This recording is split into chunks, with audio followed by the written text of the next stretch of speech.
Welcome back. Here on Police Report, we provide you with information on crime trends, crime prevention techniques, and community programs. But you can get additional information by visiting the Baltimore County Police Department's website as well. The address is on your screen. Press releases from the Baltimore County Police Department will no longer be emailed directly to subscribers. Instead, they can be accessed on the Baltimore County Police Department's website and on our Facebook and Twitter accounts. We encourage you to like the Baltimore County Police Department's Facebook page and follow us on Twitter for the latest news. Also, you may want to set up your Facebook and Twitter accounts to notify you when a Baltimore County Police press release is posted. Just follow the simple steps that are provided. With us to discuss the Wilkens Precinct is Captain Donna Benton. Donna, welcome to Police Report. Hi, thanks for having me. Now, you've been now a captain for how long? I was promoted last February, so it's been about 18 months now. Congratulations. Thank you. And you've been with the Baltimore County Police Department for how long? Just over 24 years. And how's things been going at the Wilkens Precinct since you've arrived? Oh, I've been learning a lot. It's a very busy precinct, and there's a lot to know, a lot to learn. And for our viewers, can you tell us basically the basic boundaries of the Wilkens Precinct? We are bordered on the north by Route 40. That separates us from the Woodlawn Precinct. We are bordered on the east by Baltimore City. That runs along all of the east side. And then we are bordered on the south and the west parts of our precinct by the Patapsco River.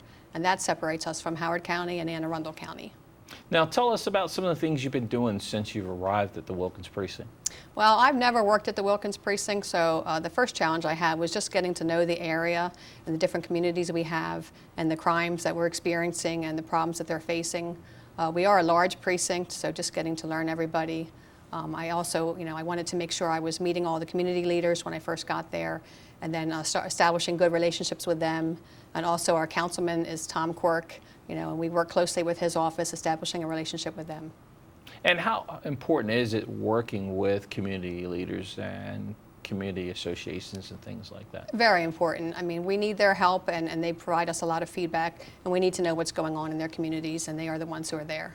Now, you have some outstanding people working for you. How many personnel do you have working in that precinct? Well, including myself, we have 129 personnel assigned to Wilkens Precinct. And how many posts or post areas do you have, for example? Well, it's divided up into two squads, and each of them have, depending on the time of day, 5 or 6 posts. And what are some of the units in your precinct so that people can have an idea of how the precinct's broken down? Sure. Well, the backbone is our patrol units, and they are the ones who are out there 24/7, 365 days a year, handling calls for service. All of our other units are designed to support them. We have the patrol units. We have 3 shifts: a midnight shift that's a permanent shift, and then we have 2 other shifts that rotate between day work and evening work. We have an investigative services team. Those are a team of detectives who investigate our street robberies and other violent crimes that we have in the precinct, and they also help out patrol with more extensive investigations. We have 2 teams: a community action team and a business patrol initiative team. And those 2 work opposite each other, and then I use them to direct them to work crime trend areas, hotspot areas in the precinct. Most of them are bike patrol trained, so I can use them as an asset. We have a community outreach team. We have officers who respond to community complaints. I use them to disseminate information about crimes in our community. And then we have our school resource officers who fall under them. We have school resource officers in both our middle schools and our high schools.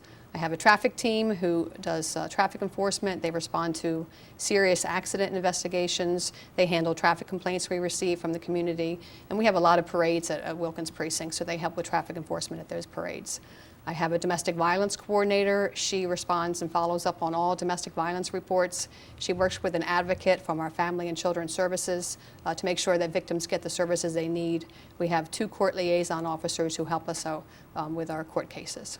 Now, do you encourage citizens to reach out to you if they have any concerns or any complaints, or especially compliments for your officers? Absolutely, right. When I first got to Precinct 1, I tried to make it to as many community meetings as I could, and I do encourage them to let us know. And they work closely with our community outreach team to keep us aware of what's going on. Now, what are, for people that might live in other parts of Baltimore County, what are some of the notable landmarks in the Wilkens Precinct? Well, we do have the Catonsville District Court is right across from our precinct, and then right next to us, our neighbor is the University of Maryland, Baltimore County.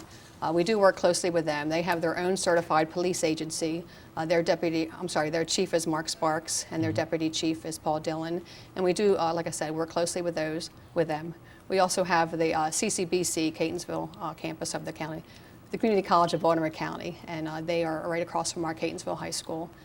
When I first got to the precinct, we did a tabletop exercise with them for an active shooter event, and I got to meet their director of public safety, who is Steve Drummond, and we work closely with them. We have the Halethorpe, we have the Mark Station that goes through there. We have the Patapsco Valley State Park that is in part of our precinct. We have CSX Railroad that runs along our river, Patapsco River. So those are some of our landmarks. We also have the Baltimore National Pike, which is Route 40. That corridor runs through our precinct. We have a lot of businesses, retail shops, and restaurants. It's a very busy corridor. Now, you talked about some of the other jurisdictions that are around there. Do you communicate with those other jurisdictions and their commanders, and why? Yes, we do, and we understand that crime does not stop at our borders. So we have regional crime trends, and we have cases that do cross our borders. So we have our investigative services team that's constantly communicating with Baltimore City, Anne Arundel County, and Howard County. We share information with them as far as suspect information. When we make arrests, sometimes they'll come out here to interview the arrestees, and it works both ways. They share information with us to help us solve our crimes. Now, of course, you have community associations in your precinct, and you also have your Police Community Relations Council. Tell us about the Police Community Relations Council, and when do they meet? Well, we have the Wilkens Police Community Relations Organization, and they do meet the second Tuesday of every month. They take a break during the summer, so the second Tuesday of September, I think it's September 13th, that will be our next meeting. Our president is Lorna Ronikas, and she's wonderful. She helps make sure that we have guest speakers at every meeting, and they're always very informative. So we encourage all the meetings I go to. I always encourage people to come to that meeting. That's the best chance that I have to meet them. But we also have 17 community associations that meet monthly as well.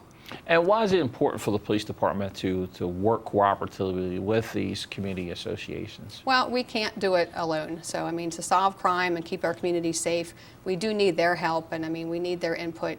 I've only been at Wilkens Precinct for 8 months, but in the time I've been here, I have seen burglaries, auto thefts, thefts from auto, destructions of property, crimes that were solved all because somebody looked out a window and saw something and took the time to call the police. So you encourage our viewers to, if they see something, Absolutely. say something, Yes. call.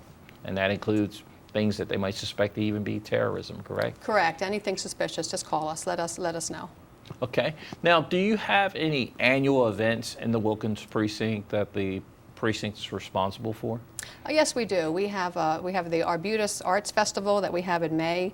We have the Catonsville Arts and Crafts Festival in September. We have the Arbutus 4th of July Parade, the Catonsville 4th of July Parade, and then we also have 4th of July fireworks that are held every year right at the Catonsville High School. Takes a lot of resources to cover those events. Yes, we have many officers to help with crowd control and traffic control and for security. So we do participate in all of them. Okay, so tell us about some of the successes that you've experienced already since being the captain at the Wilkens Precinct. Well, when I first got there, it was the holiday time, so it was last December, and our admin officers, Officer Rachel Iosa and our domestic violence coordinator, Officer Deb Miller, they had reached out to adopt a family, and they had chosen a family that is fostering children. One of the children had just lost their mother to a drug overdose. So the whole precinct came together and chipped in and brought presents and toys and clothes for these children, and then the officers wrapped up the presents and delivered them. So that was nice to see when I first got there. And then in the beginning of this year, one of our community outreach officers, Tom Wareheim, he had come up with an idea to have a Bike with a Cop event, which is similar to what we do, Shop with a Cop. And he came up with the idea, did all the planning. We had it the last Saturday in April.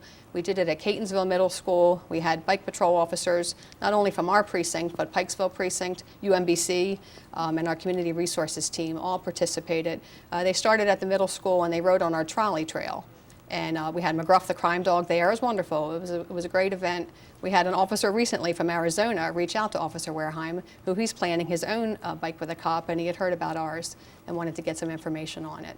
More recently, this past week, we were one of 3 precincts They were chosen to partner with the Kevin Liles for a Better Baltimore Foundation, and they had a back-to-school giveaway. So we had ours at the Banneker Community Center, and we helped distribute free backpacks and free school supplies to children from kindergarten up to high school. And it was a way for the community to see police officers in a positive light. And it was wonderful, and we're hoping to get to do it again next year. So it sounds like you guys are making a difference. We're hoping, we're trying to. Now, one of the things I want to highlight is the fact that as the commander of the precinct, you also have an assistant commander. Tell us her name.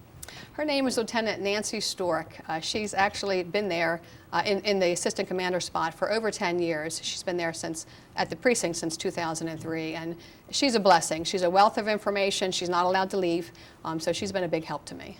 And you guys are actually the first female combination of commander and assistant commander in the history department. I have been told that, yes. I think we're working well together. Yeah, you guys have worked together, I think, in internal affairs together also. Yes, we have. Awesome, awesome. Now, what crime prevention advice would you like to give to our viewers? Well, we do continue to see crimes of opportunity in our precinct. So, I mean, I would say to prevent thefts from auto, lock your car doors at all times. Don't leave valuables inside your car where people can see them, especially if you're at a park or at a shopping center. We do have thefts during the overnight hours from yards. Don't leave bicycles, lawn equipment in your yards. And then just, like you said, like we said before, if you see something suspicious, tell us and let us get out there and investigate. Okay, thank you, Captain Benton. We've been talking with Captain Donna Benton of the Wilkens Precinct. Once again, thanks for joining us today.